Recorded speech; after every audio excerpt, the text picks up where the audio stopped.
కుర్చీ మడతపెట్టి డైలాగ్ ఎంత ఫేమస్సో ప్రత్యేకించి చెప్పనక్కర్లేదు. ఇప్పుడు అదే డైలాగ్ ఏపీ రాజకీయాల్లో దుమ్ము రేపుతోంది. చంద్రబాబు లోకేష్ వెంట బుల్లెట్లా దూసుకొచ్చిన కుర్చీ మడతపెట్టే డైలాగ్ టీడీపీ శ్రేణుల్లో జోష్ నింపుతోందా?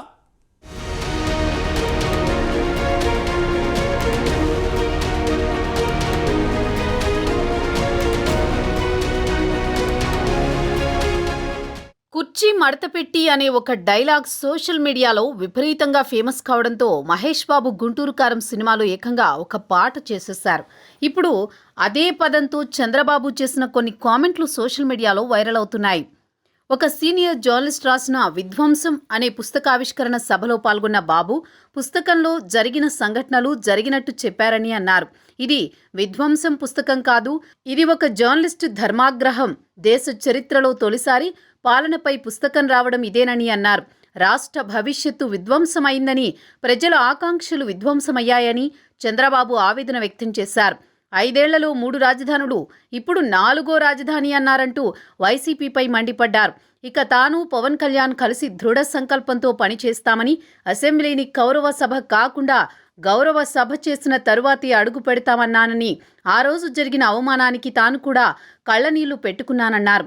పవన్ హెలికాప్టర్కు పర్మిషన్ ఇవ్వలేదు, తాను పర్చూరులో మీటింగ్ పెట్టకూడదని అన్నారు.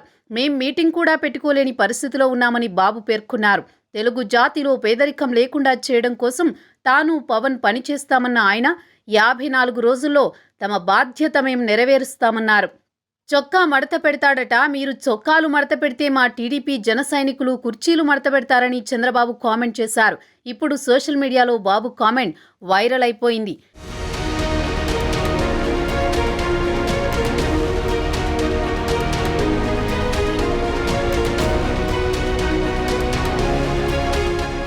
ఇక తాజాగా నారా లోకేష్ నోటి వెంట కూడా కుర్చీ మడతపెట్టి డైలాగ్ వచ్చింది. తమ జోలికొస్తే చూస్తూ ఊరుకోబోమని సీఎం జగన్కు లోకేష్ వార్నింగ్ ఇచ్చారు. విజయనగరం నెల్లిమర్లలో శంఖారావం సభలో లోకేష్ మాట్లాడుతూ, మా జోలికొస్తే మీ సీటు మడతపెట్టి సీటు లేకుండా చేస్తామని అన్నారు. నువ్వు చొక్కాలు మడతపెట్టి మా మీద వస్తే మేము నీ కుర్చీ మడతపెట్టి నీకు సీటు లేకుండా చేస్తామంటూ కుర్చీని స్వయంగా మడతపెట్టి చూపించారు. ఈ విషయంలో టీడీపీ జనసేన అభిమానులు కార్యకర్తల నుంచి పెద్ద ఎత్తున స్పందన వచ్చింది. పసుపు సైన్యం జన సైనికుల జోలికి వస్తే ఊరుకునేది లేదని అన్నారు నారా లోకేష్. రాజధాని ఫైల్స్ సినిమా రైతులంటే సీఎం జగన్కు భయమేస్తోంది. ఆ సినిమా ప్రదర్శిస్తోన్న థియేటర్ల వద్దకు పోలీసులను పంపారు. 3 రాజధానులంటూ ఉదరకొట్టి ఉత్తరాంధ్రలో ఒక్క ఇటుకైనా వేశారా? 3 ముక్కలాట ఆడుతున్న వైసీపీకి ప్రజలే బుద్ధి చెబుతారు. మద్యపాన నిషేధం చేశాకే ఓటు అడుగుతానన్న జగన్ ఇప్పుడేం చెబుతారు? ఆ దుకాణాల వద్దే చర్చ పెట్టుకుందాం, అక్కడకు వచ్చేందుకు సిద్ధమా అని ప్రశ్నించారు లోకేష్. మొత్తానికి చంద్రబాబు లోకేష్ కుర్చీ మడతపెట్టి డైలాగ్తో ఏపీ రాజకీయాల్లో కొత్త ఊపు తెచ్చారని చెప్పొచ్చు.